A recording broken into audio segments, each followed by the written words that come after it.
The birthday cake had 70 candles on it, and Mom looked happy as she posed for photos with my brother Derek and his wife Amanda. I stood off to the side holding a glass of sparkling cider, watching the family celebration from the periphery where I'd existed for the past 3 years. "Sarah, get in the photo," Aunt Diane called half-heartedly, but nobody moved to make space for me. "I'm good here," I said quietly. It had been like this since I'd moved away. The family had decided I was running from my problems, abandoning my responsibilities, choosing some mysterious new life over them. They didn't understand. They couldn't understand. And I couldn't tell them the truth. The truth was classified. 3 years ago I'd witnessed something I shouldn't have. I'd been working as a senior accountant at Morrison & Price, a mid-sized firm in Philadelphia, when I'd discovered irregularities in one of our biggest clients' accounts. Not small errors. Not accidental discrepancies. Systematic money laundering tied to an organized crime syndicate that federal prosecutors had been trying to crack for a decade. I'd done the right thing. I'd reported it. I'd testified before a grand jury. And then I'd become a protected federal witness under the U.S. Marshals Service Witness Security Program. Not full WITSEC. I hadn't needed a complete identity change, but enough protection that my location was classified, my communications were monitored for my safety, and certain assets had been placed under federal protection. Including the house I'd owned in Philadelphia, the 3-bedroom colonial I'd bought 5 years ago in a quiet neighborhood near Rittenhouse Square. The house was worth $900,000 now, nearly triple what I'd paid. The market had exploded. But I couldn't sell it. Couldn't live in it. Couldn't even visit it without U.S. Marshal approval and escort. It sat empty, maintained by a federal property management service, part of my protected assets until the trial concluded and the organization was fully dismantled. My family knew none of this. They thought I'd had a breakdown and run away. They thought the house was abandoned, forgotten, a symbol of my failure to commit to anything. "So Sarah," Derek said loudly as we moved from cake to coffee in Mom's living room, "we need to talk about your property situation." I looked up from my phone. "Pie what?" "Your house." He said it the way you might say your mess, or your problem. "The one you abandoned 3 years ago. The one that's just sitting there empty while you're off doing whatever it is you do."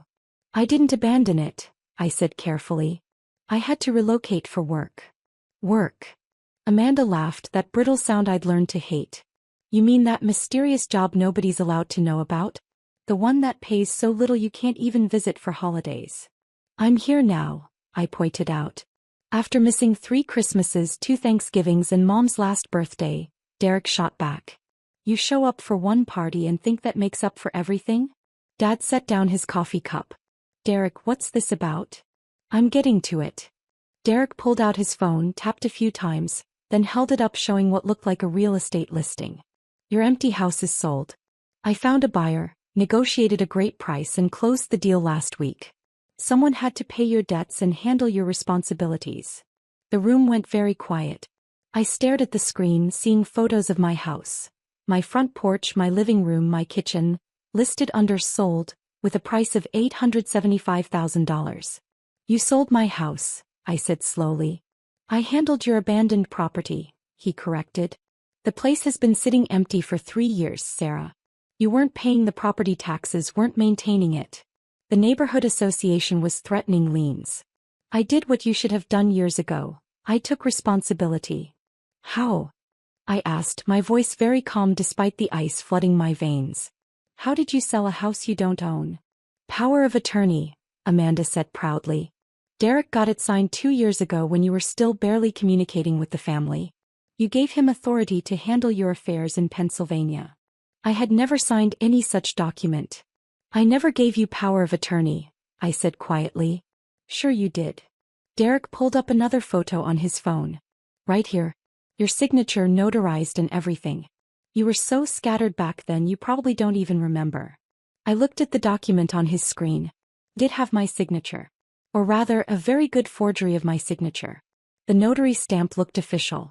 The date was from 18 months ago, during a period when I'd been in protective custody in another state, completely unreachable by my family. "That's not my signature," I said. "Oh, come on." Derek rolled his eyes. "Don't start making excuses. This is classic Sarah. Avoid responsibility, blame everyone else, refuse to deal with reality. Where's the money? I asked. What money? The $875,000 from the sale.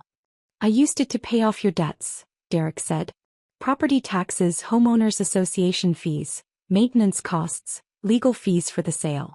And honestly, after everything Mom and Dad have done for you over the years, I think they deserved some compensation for the stress you've caused. Mom looked uncomfortable.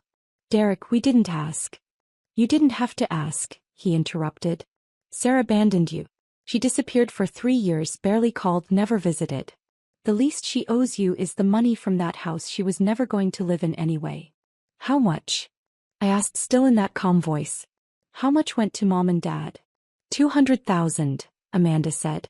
Which is more than fair considering they raised her for 18 years and she's been nothing but ungrateful. And the rest? Like I said, debts, fees, expenses.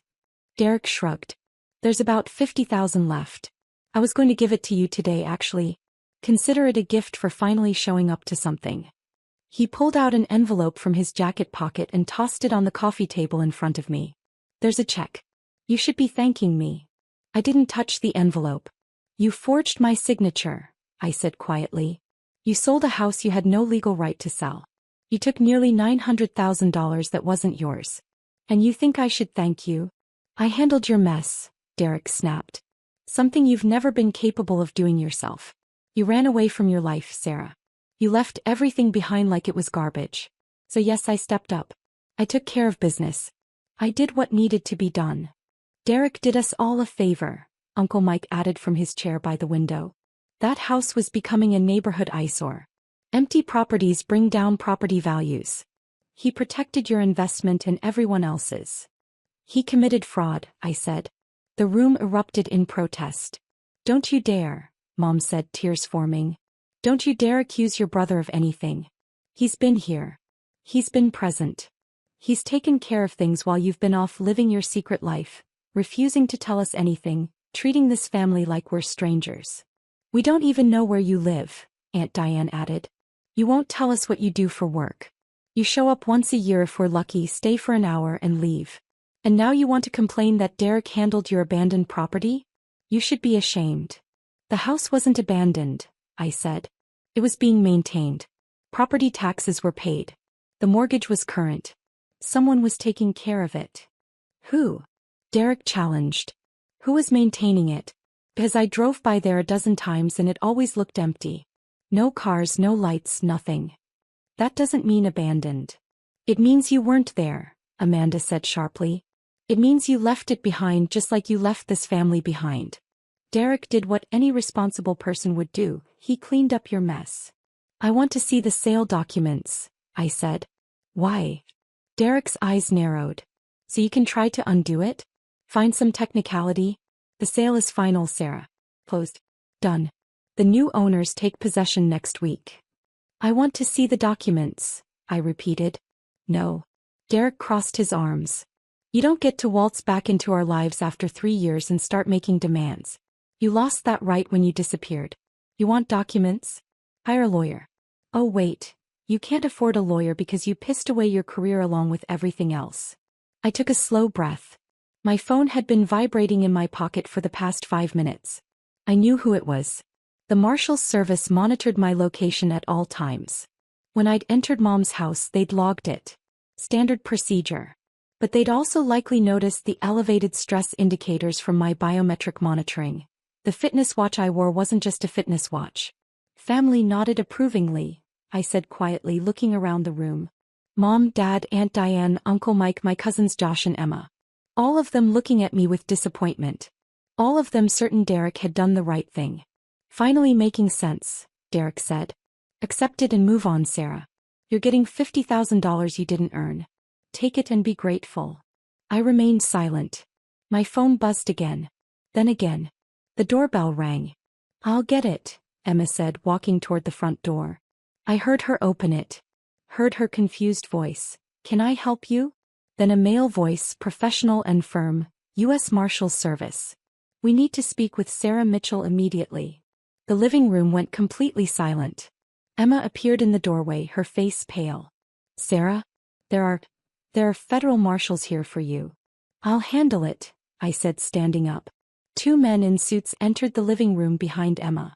I recognized Deputy Marshal James Walsh immediately. He'd been my primary contact for 3 years.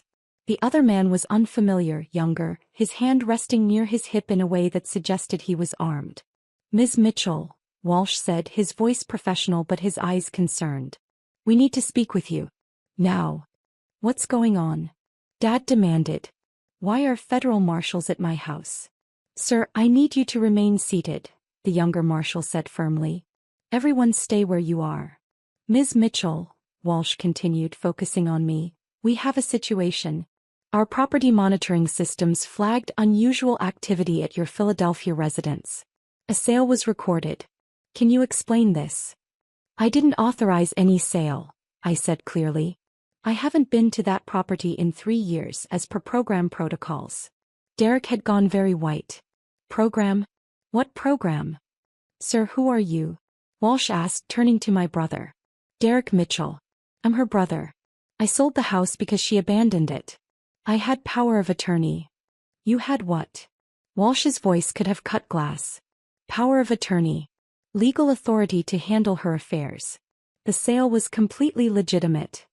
Deputy Marshal Chin, Walsh said to the younger man, call it in. Possible federal property fraud, witness security violation, and unauthorized access to protected assets. What the hell is happening? Derek shouted. Walsh turned to him, his expression cold. Mr. Mitchell, the property you sold is a federally protected asset under the Witness Security Program.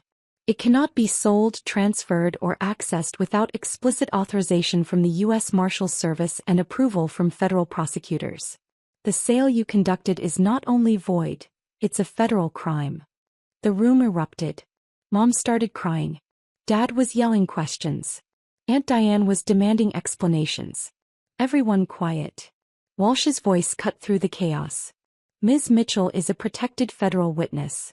Her location, her assets, and her identity are classified for her safety and for the integrity of an ongoing federal prosecution. The house in Philadelphia is registered under federal protection. Any attempt to sell, access, or transfer that property without proper authorization constitutes obstruction of justice and fraud. I didn't know, Derek stammered. She never told us. She couldn't tell you, Walsh interrupted. That's what classified means, Mr. Mitchell. And claiming ignorance doesn't excuse the fact that you forged federal documents and sold government-protected property. I didn't forge anything. I had power of attorney.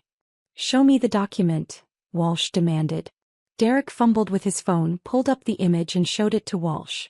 The marshals studied it for approximately 3 seconds. This is fraudulent, he said flatly. Ms. Mitchell was in federal protective custody on the date this document claims to have been notarized. She was in Oregon. The notary stamp is fake. The signature is forged. And even if it were real, it would be void.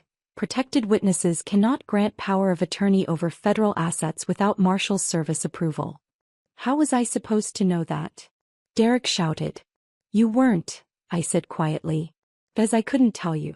I witnessed federal crimes, Derek. I testified against dangerous people. The Marshals Service has been protecting me for 3 years while the prosecution built their case. That house isn't mine anymore. It's a federal asset held in trust until the trial concludes, and it's safe for me to reclaim it. You're a witness? Mom whispered. Against who? I can't tell you that, I said. I've never been able to tell you. That's why I disappeared. That's why I couldn't visit. That's why everything has been classified. But you let us think, Dad started. I let you think whatever you needed to think, I interrupted, because the alternative was telling you the truth and potentially putting you in danger. The people I testified against are part of an organization that's killed witnesses before. The Marshals Service relocated me, changed my routines, and put my assets under protection to keep me safe. And to keep you safe by keeping you ignorant. Jesus Christ, Uncle Mike breathed. Derek was shaking. The sale. The buyers will be contacted by federal authorities, Walsh said. The sale is void. Any money transferred will be frozen and returned. Any documents filed will be sealed. And you, Mr. Mitchell, will be facing federal charges for fraud, forgery, and obstruction of a federal witness protection program. I didn't mean to. Doesn't matter, the younger Marshal, Chin said, having finished his phone call. Intent isn't required for these charges. You sold federal property. That's enough. Amanda was crying now. What's going to happen to him? That depends, Walsh said, looking at me. Ms. Mitchell, do you wish to press charges?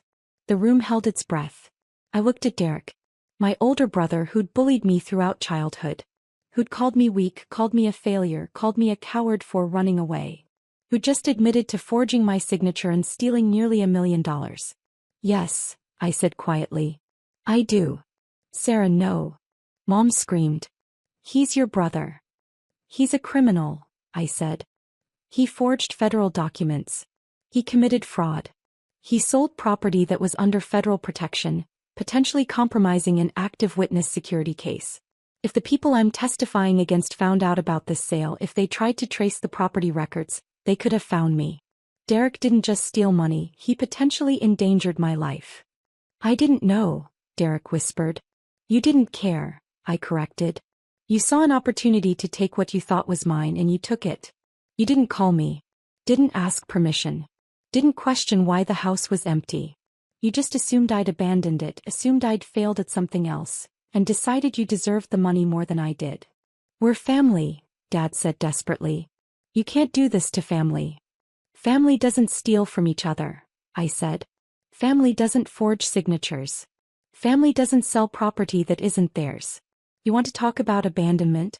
Derek just tried to steal nearly $1 million from me and give you $200,000 of it. That's not family. That's theft. Walsh pulled out handcuffs.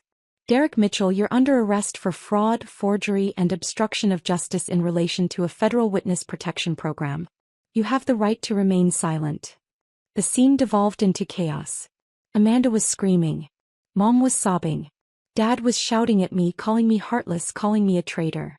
I stood quietly and watched as Walsh handcuffed my brother and led him toward the door. Ms. Mitchell, Chin said to me, we need to relocate you immediately. This incident has compromised your current security protocols.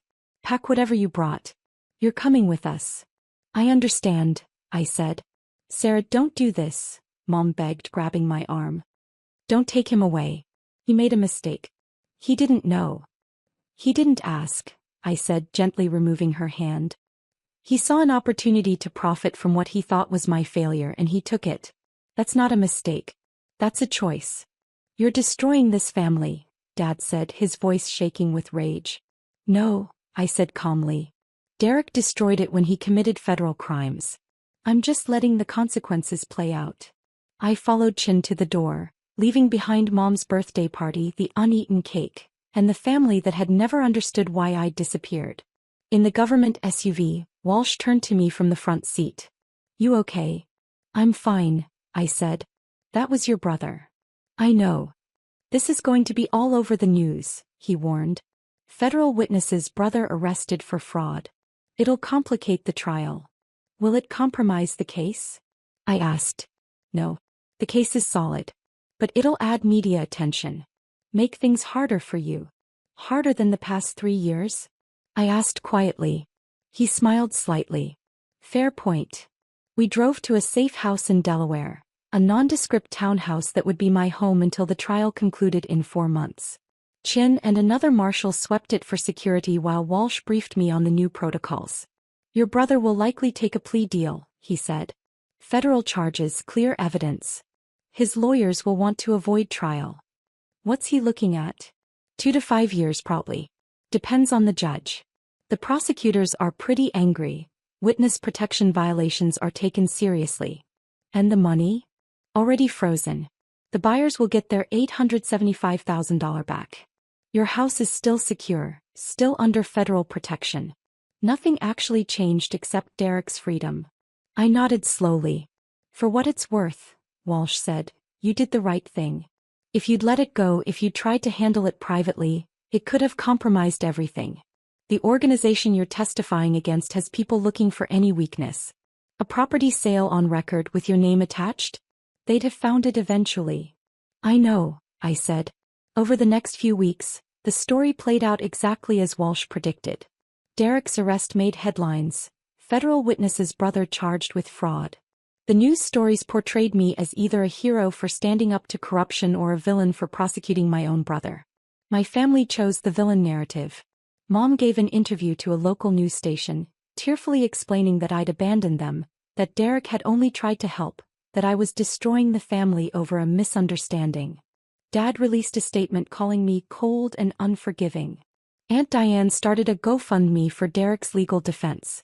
I watched it all from the safe house, sitting on a government-issued couch, eating government-provided meals, and preparing for the trial that had consumed 3 years of my life. Derek took a plea deal. 3 years in federal prison, 5 years supervised release, full restitution of all funds. Amanda filed for divorce 2 weeks later. The trial I was testifying in concluded successfully. The prosecution secured convictions against all 7 defendants. Money laundering, racketeering, conspiracy. The criminal organization was dismantled. My testimony had been crucial. 6 months after Derek's arrest, I was released from witness protection. The threats had been neutralized. I could reclaim my life. I returned to Philadelphia on a cold Tuesday morning, Deputy Marshal Walsh escorting me to my house for the first time in 3 years. It looked exactly as I'd left it. The federal property management team had maintained it perfectly. Fresh paint, manicured lawn, updated appliances. But more importantly, it was mine again. Truly mine. Market value is over $950,000 now, Walsh said, handing me the keys. You could sell it if you wanted. I think I'll keep it, I said. For a while anyway. I'd already accepted a new position. Senior forensic accountant with the FBI's Financial Crimes Division. The work I'd done uncovering the money laundering had impressed the right people. My salary would be $156,000 annually with federal benefits and a security clearance. The job started in 3 weeks. I spent the first week back in my house just existing in it. Remembering what it felt like to have a home. A place that was mine that I could stay in without looking over my shoulder. My family reached out exactly once. Mom sent an email. Derek is suffering in prison because of you. I hope you're happy. You've destroyed this family. We want nothing to do with you ever again. I read it once, then deleted it. I hadn't destroyed anything. I'd simply refused to let my brother's crimes go unpunished because we shared DNA. I'd chosen justice over family loyalty, integrity over convenience. The decision had cost me my family's approval.